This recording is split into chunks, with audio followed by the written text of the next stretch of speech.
नमस्ते मित्रों, आप सभी का हार्दिक स्वागत।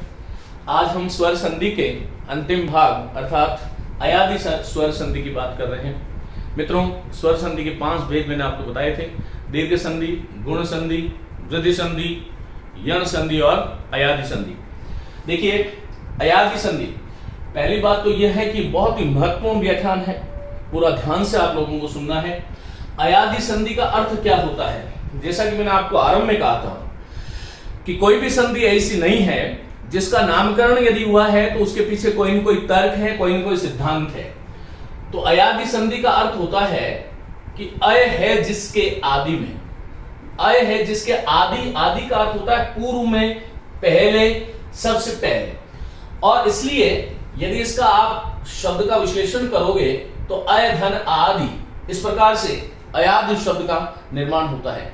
मित्रों, संस्कृत व्याकरण में एक सूत्र है एचो अय वायावह। आज मैं अयादि संधि में कुछ ऐसी चीजें आपको बताने वाला हूं जो आम तौर पर आप लोगों ने नहीं पढ़ी है, ये पक्की बात है। चलिए, तो एक सूत्र जो है ये है एचो अय वायावह, एचो अय वायावह। ये सूत्र जो है वो संस्कृत का सूत्र है और ये अयादि संधि का विधान करता है। अब देखिएगा कि हिंदी की दृष्टि से यदि मैं इसको विश्लेषित करूं तो प्रथम पद का अंतिम वर्ण ए अथवा आई अथवा प्रथम पद के अंत में ओ या फिर औ हो, और इन सब का योग माने अंतिम पद का प्रथम वर्ण जो है कोई भी स्वर हो, कोई भी स्वर हो, तो ये जो ए आई और औ जो है ये स्वर होना चाहिए। कहां होना चाहिए? अंतिम पद का जो पहला वर्ण है वह कोई स्वर वर्ण होना चाहिए। यदि ऐसा होता है तो क्या होता है देखिएगा, आप इस तरह से मेरे साथ लिखिएगा। और मानी प्रथम पद का अंत में ए हो सकता है, आई हो सकता है, ओ अथवा औ में से कोई भी एक स्वर हो सकता है। और इनके आगे जो है अंतिम पद का प्रथम वर्ण कोई स्वर होता है तो जो ए जो है उसको हम अय में बदल देते हैं, आई जो है उसको आय में बदल देते हैं, ओ जो है उसको औ में बदल देते हैं और औ जो है उसको आव में बदल देते हैं। मित्रों, ये ध्यान रखें कि ए के स्थान पर अय होता है, ए जो है उसके स्थान पर अय होता है, ऐ के स्थान पर आय होता है, ओ के स्थान पर औ होता है, औ के स्थान पर आव होता है। मैंने आपको कहा कि संस्कृत भाषा में एक सूत्र है एचो अय वायावह। ये बहुत ही व्यावहारिक सूत्र है। हमारे अष्टाध्यायी के प्रणेता महर्षि पाणिनि ने ये देखा कि इस प्रकार से इन शब्दों में इस प्रकार से रूपांतरण होता है जब वो लोक में अवतरित हुए। तो मैं इसका एक एक उदाहरण आपको देता हूं। देखिए, जैसे हमारे पास एक शब्द है चे और अन। अब ये जो चे और अन जो है इससे क्या बनेगा, आप लोगों को सीधा नहीं बनाना है, इसकी प्रक्रिया क्या है हमें ये देखना है कि यहां पर चे जो है वो कैसे बना है, च और ए से बना है, और आगे क्या है बोलिए, अन है। अब यहां पर ये दी हुई प्रक्रिया थी, ये दूसरी और तीसरी में क्या करेंगे, ये च हलंत हो गया। क्यों हलंत हो गया? क्योंकि च में से मैंने अ ए जो था उसको हटा दिया और ये ए के बाद में ये ए है और उसके बाद में ये अन वाला ये स्वर है। इसका मतलब ये यहां पर अयादि संधि का निमित्त उपस्थित होता है और ये जो है वो अय में बदल जाएगा और आगे क्या है, अन। पहला मुझे चे और अन दिया हुआ था, दूसरा मैंने इसको देखा कि इसमें है क्या, तो ए है, ए को मैंने अय कर दिया। अभी चौथे में इसको वापस मिला दीजिएगा तो च में अ जोड़ा तो च बन गया, और य में अ जोड़ेंगे तो य जो है पूर्ण हो जाएगा और आगे न हो जाएगा और ये शब्द बन जाएगा चयन। मित्रों, यहां पर तथ्य क्या है? तथ्य यहां पर यह है कि मूलतः संस्कृत की एक धातु है ची, ची चुनने के अर्थ में आती है, आपको यह समझना है। अब चुनने के अर्थ वाली जो धातु है संस्कृत में यहां पर लुट प्रत्यय जुड़ता है। अब लुट प्रत्यय जुड़ता है तो ची धातु है और लुट प्रत्यय जुड़ेगा। लुट प्रत्यय जुड़ने से धातु का जो आदि वर्ण है उसका गुण हो जाता है और ची को हमने क्या बना दिया, चे बना दिया। मानी च में जो ई था उसको हमने गुण स्वर आदेश कर दिया तो ए हो गया। ये ल्युट जो है इस यू, ल्युट का ल और ट चला जाता है, ये यू जो है उसका अन बन जाता है। ये तथ्य था।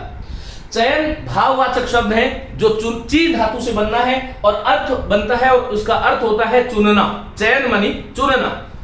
मित्रों इसी प्रकार से देखिए, एक हमारे पास शब्द है चई और एक हमारे पास शब्द है अक। संस्कृत में यह शब्द णूल प्रत्यय से बना है। हमें ध्यान ये रखना है कि अयादि स्वर संधि जो है उसमें संस्कृत के दो प्रत्यय बहुत ही महत्वपूर्ण योगदान निभाते हैं, एक तो ल्युट और एक णूल। ये ल्युट जो है संस्कृत के विद्यार्थी यदि कोई सुन रहे हैं और हिंदी वाले सुन रहे हैं तो अभी ध्यान से, आपको बहुत ध्यान से इसको सुनना है। ये ल और ट चला जाता है, यू का अन बन जाता है। ये ण और व चला जाता है, वू का अक बन जाता है। इसका मतलब ये हुआ, तर्क ये हुआ कि जहां पर संस्कृत में णूल प्रत्यय होता है, णूल बोलते हैं इसको, हिंदी में वहां पर वह सारे के सारे शब्द जो है वह अक प्रत्यय से बनते हैं। गायक, नायक, धावक, विधायक, शावक, श्रावक, ये सारे के सारे प्रत्यय जो है वो णूल प्रत्यय से बने हुए हैं। और हिंदी में हम इन सभी शब्दों में जो मैंने अभी बोले, गायक, धावक, पावक, नायक, शावक इत्यादि, इसमें हम अक प्रत्यय मानते हैं। पवन है, नयन है, भवन है, शयन है, ये संस्कृत में ल्युट प्रत्यय से बनते हैं और जहां पर संस्कृत में ल्युट प्रत्यय होता है हिंदी में वहां पर अन प्रत्यय होता है। तो ये हमें ध्यान रखना। देखो चई और अक, अब इसको ऐसे समझो, ये आपको दिया हुआ था। दूसरी स्थिति में आपको च हलंत करना है। हलंत च में जब आई जोड़ते हो तब ये चई बन जाता है और आगे जो है वो अक है। तीसरी स्थिति में क्या करोगे, ये आई जो है, देखो ए के स्थान पर अय होता है तो ए से आई बड़ा है तो अ से आ बड़ा है। ए से जैसे आई बड़ा है वैसे ही अ से आ बड़ा है। तो यहां पर च करूंगा और ये जो आई है, आई के स्थान पर मैंने आय कर दिया, आय में यह हलंत होता है और आगे क्या होगा, अक है। अब देखिएगा चौथी स्थिति में क्या करूंगा, ये च में आ जुड़ा तो चा पूरा हो गया और य में अ जुड़ा तो यह पूरा होगा और शब्द क्या बना, चायक। संस्कृत में ये चायक हो जाता है, हिंदी में चायक होता है। अब चायक जो है यहां पर भी जो धातु है वो ची है और प्रत्यय जो है वो णूल है। जब ल्युट प्रत्यय जुड़ता है तब तो च में जो ई था उसका ए मानी गुण होता है, लेकिन जब णूल प्रत्यय जुड़ता है, एक सूत्र है अचौणीति, और ये अयादि स्वर संधि में मैं इसलिए पढ़ाना बहुत आवश्यक समझता हूं। वैसे तो यदि मैं बात करूं तो संधि की परिभाषा में यह है कि जो दो खंड होते हैं, संधि का जब विच्छेद करते हैं तो जब दो खंड होते हैं वह दोनों खंड जो है वो सार्थक होने चाहिए। लेकिन हिंदी में चे का कोई भी अर्थ नहीं है, चई का कोई भी अर्थ नहीं है, इसलिए हिंदी में ये अयादि संधि अपवाद है। किसका अपवाद है, जो हम यह कहते हैं कि संधि में प्राप्त दो खंड जो है वह सार्थक होते हैं, उस बात का ये अपवाद है। और इसलिए हमें इसको समझना जरूरी है क्योंकि आप इन शब्दों का अर्थ तो जाने, केवल रटा करके आपको चार शब्द सिखाना मेरा लक्ष्य नहीं है। तो यहां पर भी ची धातु है, ची चुनने का अर्थ में, णूल वाला अर्थ में जुड़ता है। णूल त्रिचौ एक सूत्र है तो वाला अर्थ में जुड़ता है, तो ची मानी चुनना, णूल मानी वाला, चुनने वाला। अब ये जो चायक शब्द बना इसका अर्थ क्या हुआ, चुनने वाला। देखो मैंने आपको ये समझाया कि ए से ए जो है उससे अय कैसे बनेगा और ऐ से आय कैसे बनेगा। अब हम बात करेंगे तीसरे पार्ट की। अयादि स्वर संधि में चार पार्ट हो गए, मानी प्रथम पद का अंतिम वर्ण ए, ऐ, ओ, औ, चार होते हैं इसलिए चार पार्ट हो गए। अब यहां पर ओ का औ कैसे बनता है, आइएगा। हमारे यहां पर मूल एक धातु थी भू, और भू धातु में जब हमने ल्युट प्रत्यय जोड़ा तब संस्कृत में भवनम शब्द बना। लेकिन ये भवन जो है ये मकान वाला नहीं है, हमें ये ध्यान रखना है, ये ध्यान रख दीजिएगा। खैर, तो भो का हिंदी में कोई अर्थ नहीं है। जो व्यक्ति, जो विद्यार्थी इसको समझना चाहता है उसके लिए ये कक्षा है। जो केवल जिसकी परीक्षा की दृष्टि है वो किसी भी गाइड से पढ़ ले, गलत सही जो भी है वह आप पर डिपेंड करता है। लेकिन भू भो के साथ में जब मैं अन जोड़ूंगा, ये मेरा पहला दिया हुआ था, फिर दूसरा मैंने आपको बताया कि इन वर्णों को अलग अलग करें तो भ में क्या जुड़ा हुआ है, ओ, और आगे क्या है बोलो, अन है। तीसरा क्या करते हैं हम, ये जो ओ है उसका क्या बना देंगे हम, औ बना देंगे। औ में व हलंत होता है, ये ध्यान रखिएगा। अब यहां पर भ हो गया, औ हो गया और आगे अन तो था ही था। परिवर्तन केवल कहां हुआ, क्योंकि अयादि संधि कहां हुई, ओ प्रथम पद का अंतिम वर्ण ओ है और आगे क्या अ है, तो ओ और अ, ये ओ आ गया, ये स्वर आ गया, इसलिए ये जो ओ है उसको हम क्या बना देते हैं, औ बना देते हैं। अब ये चौथी स्थिति में क्या हुआ कि भम अ जुड़ गया और वम अ जुड़ा तो व पूरा और ये अन वाला न रह गया, तो ये शब्द बन गया भवन। लेकिन ये भवन जो शब्द है, ये भवन का अर्थ होता है होना, ये मकान वाला नहीं है। हालांकि भू का अर्थ निर्माण करना भी होता है, तो इसलिए बनाया भवन का भी निर्माण किया जाता है। इस दृष्टि से हम दूसरा अर्थ उसका ये लेते हैं भवन शब्द। मित्रों ये भवन शब्द है। इसी तरह से एक शब्द है भाव और उक, ये चौथे पार्ट की बात कर रहा हूं जहां पर प्रथम पद का अंतिम वर्ण औ, देखो भ में क्या है, बोलो औ है। इसका ये दिया हुआ था, दूसरा वर्ण क्या करोगे, भ करोगे, फिर औ करोगे और फिर आगे क्या है, उक है। अब यहां पर तीसरा क्या हुआ कि भ है, औ जो है उसका क्या कर दिया मैंने, आव में व हलंत होता है, आगे उक है। अब चौथे में क्या करूंगा, भम आ जोड़ूंगा तो भाव, वम अ जोड़ूंगा तो भू, और शब्द बन गया भावुक शब्द बन गया। मित्रों ये मूलतः ये जो शब्द है, ये भावुक शब्द जो है, ये संस्कृत में भू धातु के साथ उकयन प्रत्यय है, भू धातु के साथ उकयन प्रत्यय है, उससे भावुक शब्द बनता है। तो यहां पर लुट मूल और एक प्रत्यय जो अयादि संधि में तीसरा काम आता है वो उकयन प्रत्यय है। इस प्रकार से हमें ध्यान रखना चाहिए। चारों मैंने आपको बता दिया कि ए का आई कैसे होता है, आई का आय कैसे होता है, ओ का औ और औ का आव कैसे होता है। इसका आप एक बार स्क्रीनशॉट ले लें, हम आगे चलते हैं।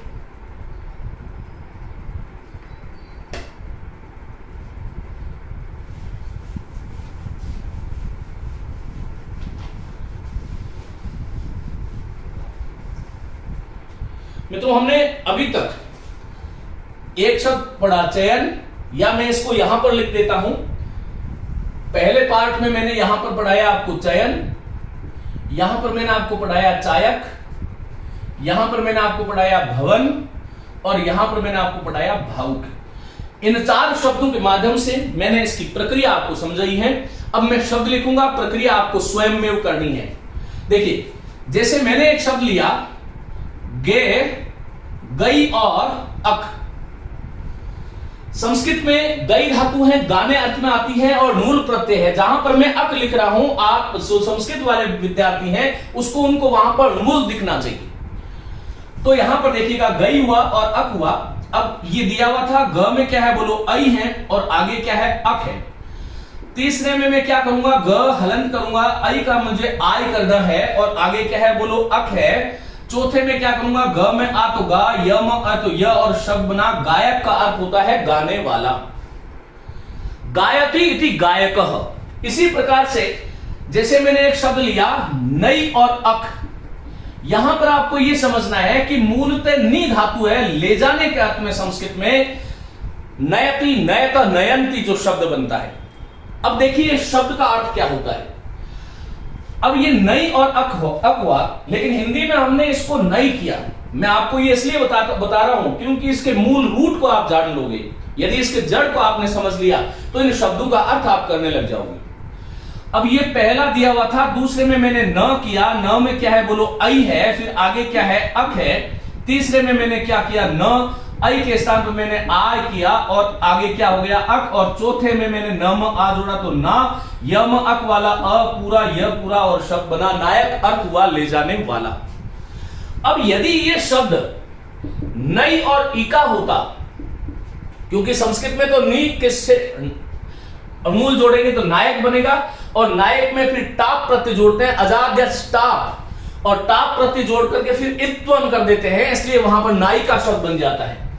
अब आपको ऐसे देखना है, नई है तो न धन आई धन इका, ये इसका वर्ण विन्यास हुआ। फिर मैंने न और आई का क्या किया, आय, और आगे क्या है, बोलो इका शब्द है। अब मैंने इसको वापस जोड़ा तो ना, फिर यम ई जोड़ा तो ई, और ये शब्द क्या बना, बोलो नायिका। इसी प्रकार से यदि मैंने इसको गई और ईका किया होता तो बोलो क्या होता, ग है, फिर आगे आई है, और आगे ईका है, ये ग है, आई का मैंने आय कर दिया और आगे क्या है बोलो ईका, और ये शब्द बना गा, गम आ तो ग, यम ई का वाला ई जुड़ा तो ई बन गया और शब्द बन गया गायिका, गाने वाली। ये विशेषण शब्द हो गए गायक गायिका, नायक ले जाने वाला, नायिका ले जाने वाली। हमें ये ध्यान रखना है कि ये सारे चारों शब्द जो मैंने लिखे हैं ये संस्कृत की दृष्टि से इनका रूट जो है गई, गायक और गायिका का मूल रूट गई है और नायक और नायिका का मूल रूप नई है। यहां पर भी गई की गी धातु, गीत शब्द बनता है, गी धातु आई का ई हो जाता है। अब मित्रों चलिए आगे बात करते हैं, कुछ शब्द और है, मैं इनको मिटा रहा हूं। देखिए एक शब्द है दायक। अब ये दायक शब्द जो है वो कैसे बना, देखिए जो दायक शब्द है वो दा धातु से बनेगा। दई और मूल प्रत्यय है मूलते, लेकिन दई और अक संधि विच्छेद ऐसे करना है, ये आपको दिया हुआ होता है। दूसरा आप क्या करोगे, ये द है, फिर आई है और फिर आगे क्या है अक है। तीसरे में आप द आई का आय कर दोगे और आगे क्या है अक है, और फिर इसमें दा में आ जोड़ो तो दा, यम अ जोड़ो तो य पूरा, और शब्द बना दायक, और इसका अर्थ हो गया देने वाला। और यदि देने वाली होगी तब ये शब्द बनेगा दई और ई का जो जोड़ दोगे तो ये दाई का शब्द बन जाएगा और इसका अर्थ हो जाएगा देने वाली। इसी प्रकार से जैसे मैंने एक शब्द लिया, एक शब्द है धाउ और अक।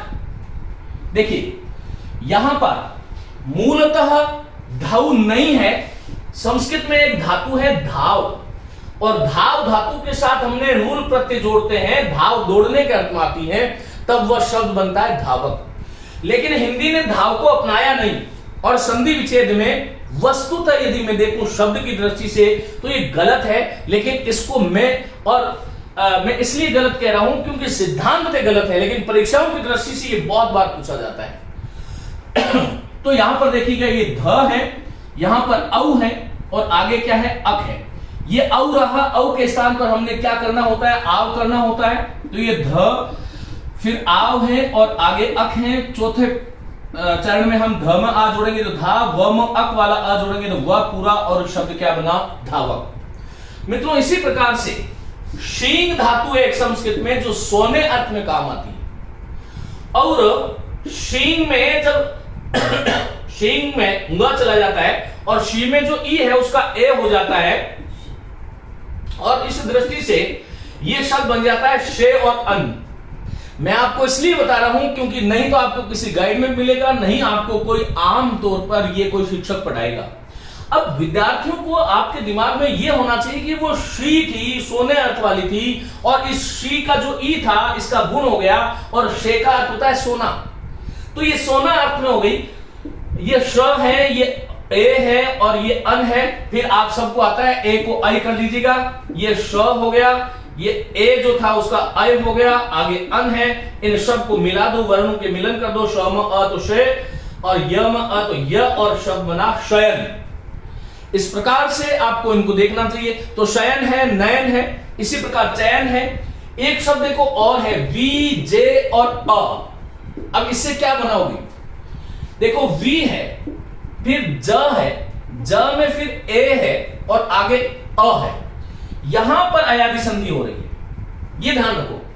तो यहां पर देखो क्या करोगे, वी लिखोगे, फिर ज, फिर जो ए था उसका हमने आई कर देना है, आगे अ है, इसको वापस जोड़ दोगे तो ज और अ से ज और य अ से ये शब्द क्या बना, विजय है।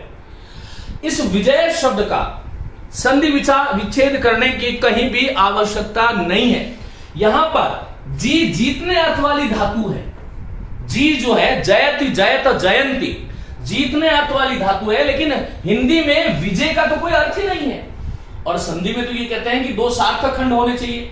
अयादि संधि पूरी की पूरी इस चीज का अपवाद है कि अयादि संधि में हिंदी का विद्यार्थी ये जान ही नहीं सकता, क्योंकि हमारे तो यहां धोना एक क्रिया है। हम ये समझ ही नहीं पाएंगे जब तक इसके रूट को नहीं जानेंगे कि भाई यहां पर धाव था, धाव का हमने धाव स्वीकार किया। इसी प्रकार से यहां पर मूल दा था, दा का अर्थ देना होता है, दायक का अर्थ होता है देने वाला, और दायिका मानी देने वाली। तो मित्रों ये शब्द थे, इसको एक बार में स्क्रीनशॉट लें और आगे चलते हैं। इस प्रकार से हमें समझना चाहिए। एक और शब्द बताता हूं मैं, देखिए एक शब्द है सौ और अक। अब यहां पर सौ जो है इसका अर्थ है मूल धातु है सु, निचोड़ने अर्थ में आती है। लेकिन जब अक वाला अर्थ में हुआ तो निचोड़ने वाला या जन्म देने वाला, इस प्रकार इसका अर्थ हुआ। तो स में जो औ था उसका अक हो गया पहला, तीसरा हमने किया स, औ का हमने आव का किया और आगे क्या है बोलो अक है। चौथे में हम इसको जोड़ेंगे तो स में आ तो सा, व में आए तो व और शब्द बना सावक मानी जन्म देने वाला। एक होता है शावक। यहां पर देखो, यहां पर शौ और अक करना है। ये शावक जो है ये श था, ये औ था और ये अक था। फिर ये श औ का हमने आव कर दिया, आगे हमने अक है, श में आ जुड़ा तो शा, व में अ जुड़ा तो व पूरा और ये शब्द बना शावक। ये शब्द हम हिंदी में इस दृष्टि से बना रहे हैं, लेकिन वस्तुतः यहां पर शाव शब्द है और शाव शब्द से संस्कृत में कण प्रत्यय है। जो जंगली वन्य जो जीव होते हैं उनका जो छोटा बच्चा होता है वो शाव होता है, शा और शावी। तो फिर शावक शब्द को हमने शाव से नहीं बनाया और हमने इसको अयादि संधि में सम्मिलित कर लिया, लेकिन हमें इनका अर्थ आना चाहिए। तो शावक का अर्थ होता है छोटा बच्चा और इका जोड़ दोगे तो शाविका। शाविका शब्द का संविच्छेद शव और इका हो जाएगा, ये स्त्रीलिंग का शब्द हो जाएगा और शब्द बनेगा शाविका। ये शावक और शाविका ये जो है छोटे बच्चे जो वन्य जीव हैं, पशु हैं, उनके बच्चे को शावक कहते हैं और शाविका। लेकिन ये शावक जो है ये जन्म देने वाला है, ये हमें ध्यान रखना है, जन्म देने वाला। इसके साथ में जब हम प्र उपसर्ग जोड़ देते हैं तब ये शब्द बनता है प्रसावक। और प्रसावक पूछ ले तो ये प्रसव और अक, इस प्रकार से। क्योंकि हमने क्या किया, शावक तो हमने बना ही लिया, पीछे क्या जोड़ा है, केवल प्र उपसर्ग जोड़ा है। इसी प्रकार से एक शब्द है सौ और इका, इसकी मूल धातु जो है वो सु है। ये ध्यान रखना है, जन्म देने के अर्थ में आती है। ये सु है यहां पर और यहां पर सु है। तो यहां पर ये स है और यहां पर औ है, आगे इका है। हमने अयादि संधि में औ को आव कर दिया, ये रहा स, ये औ जो था उसको मैंने आव कर दिया, आगे है इका। स में आ जोड़ोगे तो सा, व में अ जोड़ोगे तो वी और का। साविका का अर्थ क्या होता है, प्रसूता स्त्री के बच्चे की जो देखभाल करने वाली जो स्त्री विशेष होती है वह साविका होती है। लेकिन सावक का अर्थ जन्म देने वाला होता है और साविका का अर्थ जन्म देने वाली नहीं होगा, ये ध्यान रखना है। साविका का अर्थ है प्रसूता स्त्री जो है उसके बच्चे की जो देखभाल, जिसको हम दाई इत्यादि कहते हैं, वह साविका है। और साथ में प्र उपसर्ग जोड़ देते हैं तो यह शब्द बन जाता है प्रसाविका। इस प्रकार से हमें इन शब्दों को ध्यान में रखना चाहिए मित्रों, बहुत महत्वपूर्ण था। सावक साविका, शावक शाविका। इसी प्रकार से ये दो के जोड़े हैं, धावक धाविका, गायक गायिका, नायक नायिका, चायक चायिका, श्रावक। एक शब्द होता है श्रावक। देखो एक हमने आपको बताया सावक, ये बहुत महत्वपूर्ण है। एक बताया साविका, एक बताया मैंने श्रावक और एक बताया शाविका। ये शब्द युग्म में भी बहुत महत्वपूर्ण है। एक शब्द जो है, एक शब्द है श्रावक और एक शब्द है श्राविका। तो जैसे सावक और शावक में अर्थ का भेद है, वैसे ही श्रावक और श्राविका में है। श्रावक का अर्थ होता है सुनने वाला, क्या अर्थ होगा, सुनने वाला, और श्राविका का अर्थ होता है सुनने वाली। यहां पर मूल धातु श्रु है, श्रु का अर्थ सुनना है, लेकिन हमने इसको श्रव बनाया और श्रव में अक। संस्कृत में यह श्रावक शब्द श्रु धातु से मूल प्रत्यय करने से श्रावक बनता है, फिर उसमें टाप जोड़ करके इत्वम कर देते हैं, तब यह श्राविका शब्द बनता है। लेकिन यह श्रव है, श्रव में क्या है बोलो, औ है और आगे क्या है, अक है। तो ये शब्द क्या बना, श्र, फिर श्र में औ जो था उसका मैंने आव कर दिया और आगे अक है, अब इसको मिला दो तो श्र में आ मिला तो श्रा, व में अ जुड़ा तो व, और शब्द क्या बना, श्रावक। हमें शब्दों को इस प्रकार, जब भी कोई शब्द आता है तो उसको बिल्कुल अंदर तक झांकने का प्रयास करें। तो श्रावक सुनने वाले को कहते हैं। जैन धर्म में जो साधु होते हैं उनको हम श्रावक, और जो तपस्विनियां होती है, साध्वियां होती है, उनको हम श्राविका कहते हैं। तो ये श्राविका कैसे बनेगा, हिंदी में श्रव और इका से बनेगा। श्रव और इका को जोड़ोगे तो ये शब्द क्या बनेगा, श्राविका बनेगा। तो ये शब्द देखो, सावक, साविका, श्रावक, साविका, श्रावक और श्राविका, इस प्रकार से इन शब्दों का निर्माण होता है। हिंदी में एक शब्द सायक है और एक सायिका है। ये मूलतः हम इनको बना रहे हैं किससे, देखो सई और अक से बनाओगे तो ये सायक है। सायक जो है वो तीर कमान को रखने वाला जो है उसको बोलते हैं, और रखने वाली सायिका है। तो सई और अक से ये स में जो आई था इससे सायक बन जाएगा, और सई और इका से सायिका बन जाएगा। उम्मीद है आपको कुछ नए तथ्य मिले होंगे और इनको हमें इसी रूप से देखना चाहिए। चलिए मित्रों, अब देखिएगा कुछ शब्द हम और ले सकते हैं। एक शब्द है विधायक, जो पूछा भी जाता है, बार बार पूछा भी जाता है।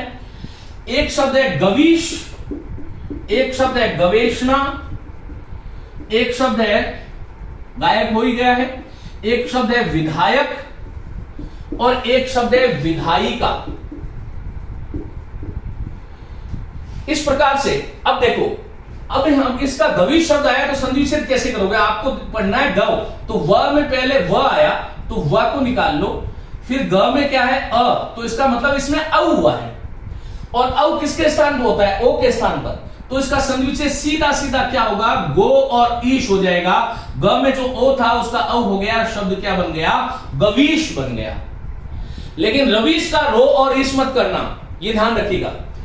तो इसी प्रकार से यहां पर क्या होगा, देखो गो शब्द है और एशना, तो ग में जो ओ है, एक बार बना के बता देता हूं, आगे है एशना, अब ये ग है, ओ का हमने औ करना है, आगे हुआ एशना। अब इसको जोड़ दोगे तो ये ग, फिर व में अ जोड़ोगे तो वे पर एक वर्तनी लग जाएगी और शब्द बनेगा गवेषणा। और इसी प्रकार से विधायक शब्द जो है उसमें देखो वी उपसर्ग को अलग कर दो। अब धायक का मूल है धई, और धई और अक करोगे तो मैं आगे बता चुका हूं, अब इसमें कुछ नहीं करना, वी उपसर्ग जोड़ दो। तो वी है और फिर ध में आई जो था उसका आय करके हमने शब्द विधायक बना दिया। और ये धायिका पहले इस प्रकार से देखना है, धायिका में ये धई हुआ और फिर इका हुआ, फिर वी उपसर्ग जोड़ दिया, और ये धई में जो आई था उसका आय बन गया और शब्द क्या बन गया, विधायिका। इस प्रकार से ये शब्द बन गया। तो मित्रों, शावक, श्रावक, धावक, धाविका, गायक, गायन, गायिका, धायक, दायक, विधायक, विधायिका। इसी प्रकार से एक शब्द है नव और अक, नव और इक। ये देखिएगा, न है, यहां पर औ है और आगे इक है। न में औ जो था उसको हमने आव कर दिया, आगे इक है, जोड़ दोगे सभी शब्दों को तो ये शब्द बना नाविक। और यहां पर भी नव की भी मूल जो धातु थी नावक, नाविक, नाविक ले जाने वाला, तो यहां पर भी नी धातु थी। इस तरह से हमें इनको ध्यान रखना चाहिए। एक शब्द है वटवृक्ष, ये बहुत ही महत्वपूर्ण है, और आमतौर पर हम क्या करते हैं, वट जो है बड़ के वृक्ष को कहते हैं, तो हम इसमें संधि नहीं मानते। लेकिन यहां पर देखिएगा वटो शिष्य को कहते हैं, और इसका संबोधन संस्कृत में वटु का वटो बन जाता है, और वृक्ष जो है वो रीछ को कहते हैं। हे शिष्य देखो रीछ आया। तो यहां पर ये तो जो था उसमें क्या है बोलो, ओ है, और आगे क्या है बोलो, वृक्ष है। हम व लिखेंगे, ट में जो ओ था वट लिख करके जो आगे वाला ओ है उसको हम अव कर देंगे। आगे क्या शब्द है बोलो, रिक्ष है। अब इसको जोड़ दीजिएगा सभी शब्दों को। व पहले से पूरा था, ट में अ जुड़ा, ट पूरा, व में रिक्ष वाला री जुड़ गया तो व्री बन गया, और ये शब्द बन गया वटवृक्ष। और मैं आपको इस बात की गारंटी दे देता हूं कि हिंदी और संस्कृत में आपको जितने मैंने अयादि संधि में उदाहरण दिए हैं वो करके चले जाइएगा, और इसके बाहर कोई भी शब्द नहीं आ सकता। ये मैं गारंटी की बात नहीं कर रहा, लेकिन ये 100% है, क्योंकि शिक्षक को गारंटी नहीं देनी चाहिए। लेकिन मित्रों, इसके बाद एक भी शब्द नहीं आने वाला है, ये आपको ध्यान रखना है। अब देखो, जैसे मैंने एक शब्द लिया पू धातु है, तो पू धातु से जब हम अन प्रत्यय करते, लुट प्रत्यय करते हैं, तो वहां पर पवन बनता है। लेकिन हिंदी में क्या करते हैं, पो पवित्र अर्थ में धातु आती है, पू पू होता है पवित्र अर्थ में, पवित्र करने के अर्थ में। तो प में जो ओ था उसका हमने औ करके सीधा बना लेना पवन। और यदि पावक शब्द हो तो पावक अग्नि को कहते हैं। यहां पर भी मूल धातु जो है वो पू है, और ये पवित्र करने के अर्थ में आती है, और ये शब्द बन जाएगा पावक, क्योंकि औ जो था उसका हमने आव कर दिया और शब्द बन गया पावक।